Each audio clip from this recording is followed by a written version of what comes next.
susunod na programa ay rated PG. Ito ay nangangailangan ng patnubay at gabay ng magulang para sa mga batang manunood.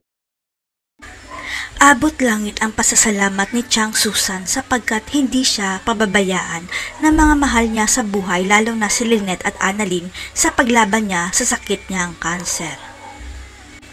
Pero napagtanto ni Chang Susan na kailangan niyang maiayos ang lahat sakaling bigyan siya ng taning ng kanyang doktor dahil wala ng pag-asa na gumaling ang sakit niya. Pero hindi pa rin nawawala ng pag-asa si Chang Susan na gumaling sa sakit niya sapagkat naniniwala pa rin siya sa himala at panalangin na tuluyan ng maglaho ang bukol niya.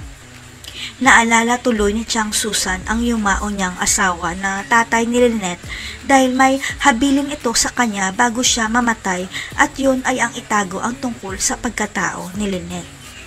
Ang buong akala ni Lynette patay na ang tunay niyang ina dahil yun ang sabi sa kanya ng tatay niya, pero ang totoo buhay pa ang nanay ni Lynette at matagal na siyang hinahanap.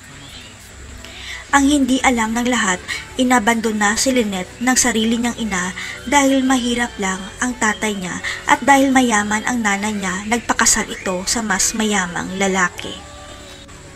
Abot langit naman ang tuwa ni Moira dahil napatalsik niya si Giselle sa Apex, pero si Madam Chantal mukhang hindi masaya dahil hindi niya naman tunay na anak si Moira. Matatandaan na tinanong noon ni Giselle si Madam Chantal kung may iba pa ba siyang anak na inabandon na niya at hindi nakasagot si Madam dahil may tama ang sinabi ni Giselle.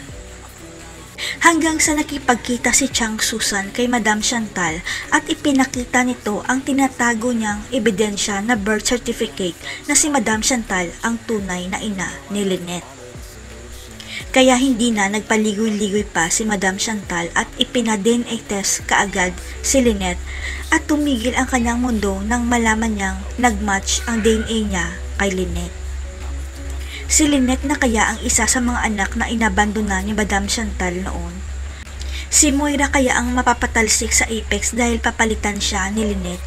Abangan.